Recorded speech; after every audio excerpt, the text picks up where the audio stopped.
It's going to be an interesting guest here. I wanted to, and he's going to be well aware of this, and also John Crane will know about this. Do you know what the red thread is if you're on a submarine?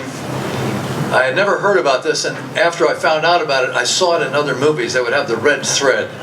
And when we were diving underwater on the Phoenix, they won't tell you how deep they go.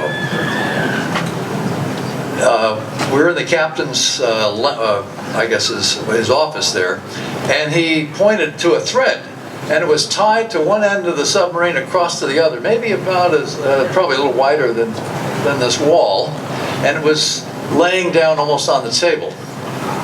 And I said, well, what's that all about? He said, well, wait till we surface and watch that red thread. And after the ride was over, we're back in Fort Lauderdale, that red thread was tight across. Bung, you could flick it. It showed the compression of the hull from the massive amounts of water. That steel could compress that much. It was just unbelievable to me that it held together, but it did. And this gentleman knows full well about this. Captain Peter Luminosky graduated from the U.S. Naval Academy in 1964 with a Bachelor of Science degree in Naval Science.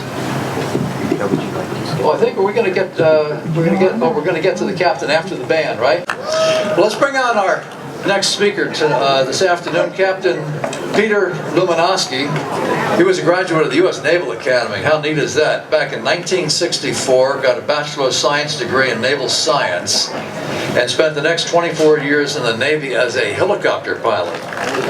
Also leader manager, ended his career in 1988 as a captain and the commanding officer of the Naval Reserve Center in Tampa, Florida. Along the way, he accumulated over 3,400 hours of flight time. Took time to acquire an MBA in management from Bryant University. Graduated with honors from the Naval War College in Newport, Rhode Island. Over the past 31 years, since moving to Phoenix, Pete has held positions in the hospitality industry. Also was president of the Service Academy Alumni Association of Arizona for 8 years. And since 1989, Pete has supported an effort to save parts of the nuclear-powered USS Phoenix, where you see a model over there, the Los Angeles fast attack submarine, and placed those parts, including the sail, in a downtown Phoenix park as a Cold War museum monument. When we were on the Phoenix diving underwater, a guy was sleeping in the torpedo room, and I said, do you feel safe sleeping down here? He says, I'm sleeping on a cruise missile. You think I don't feel safe? Come on up, Captain. Thank you very much for joining us today.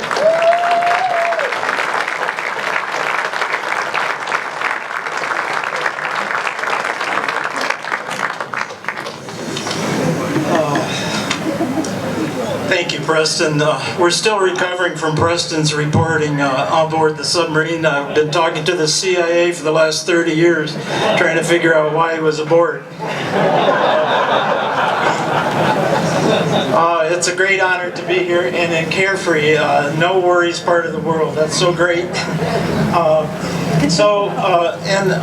I would like to be able to speak extemporaneously, but I'm way too old for that, so you'll have to listen to my prepared remarks. I'm supposed to talk about the Cold War, and I'm supposed to fit it in 4 minutes.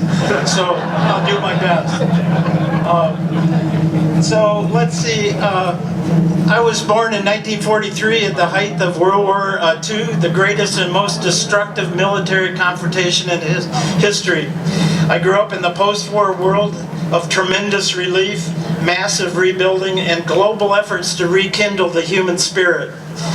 Sadly, the great joy and hopes for peace which arose after the war quickly died down as our uneasy wartime alliance with the Soviet Union evolved into an ideological, military, economic, and nationalistic competition, ironically reminiscent of World War II. The world was once again divided into two fiercely opposing sides. One marked by freedom and capitalism, the other by subjugation and communism. The competition caused a gigantic arms race and spawned literally thousands of deadly weapons of mass destruction pointing in every direction, each of which was capable of inflicting nearly instantaneous death to millions of people, far outstripping the horrors and risks of World War II. The world entered a period of Cold War with hundreds of bombers, huge armies, vast navies, and thousands of nuclear warheads perched atop fuel ballistic missiles, both seen and unseen. The Cold War lasted officially for 45 years from 1946 to 1991, ending with the fall of the Soviet Union. It included not only deadly proxy conflicts like Korea, Cuba, and Vietnam, but also extreme tension, stress, and fear among all of us, especially knowing a devastating nuclear war could be triggered by some misplaced aggression, a misunderstanding, or even a simple mistake. In short, the Cold War was a very scary time. Those of us here today who lived during the Cold War period can clearly remember fearful times of bomb shelters, hiding under our desks, listening to the sound of sirens. Those of you who were born less than 30 years ago, and many of you here are the great beneficiaries of a successful end to those tension-filled times. Our military strategy during the Cold War was to do everything in our power to avoid a nuclear conflict. We created thousands of weapons to deter the Soviet Union, and we came up with a frightening concept called mutual assured destruction. The notion the commencement of a nuclear war would lead to the planet's end, a deterrent strategy which we dearly hoped would work. Among our chief weapons to achieve and maintain a nuclear stalemate was the construction of a magnificent, undetectable fleet of submarines to counter the Soviets' huge assemblage of its very own lethal submarine force. As a result, our current fleet of missile-firing and attack submarines can be described as the most technologically sophisticated machines ever built. And the skilled people who served aboard them are most precious assets. An excellent case can be made our secretive, stealthy submarine force was the critical piece allowing us to prevail in the Cold War. Toward that end, and over the past 25 years, a group of us veterans and Arizona citizens have been working hard on building a Cold War monument in a downtown Phoenix park using parts of the nuclear attack submarine USS Phoenix as a symbolic centerpiece for our country's successful Cold War efforts. We have 65 tons of its salvage parts. We have a city-approved site in Steele Indian School Park next to the VA hospital and the Arizona Veteran Home, and a beautiful city-approved concept for our museum monument. Preserving and honoring our history are important duties and responsibilities for each of us, and our monument's theme of remember, learn, and honor is a fitting summary of our monument efforts over many years. We're now in our second year of fundraising to start construction.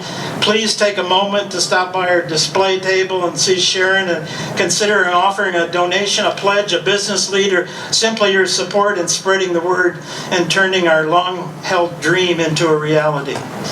With that, thank you very much for having me. Thank you, John Crane, for inviting me. Appreciate it. John, a submariner and a person that understands what it's like to be under the water and all by yourself. And thanks to all of you for being here and celebrating Veterans Day.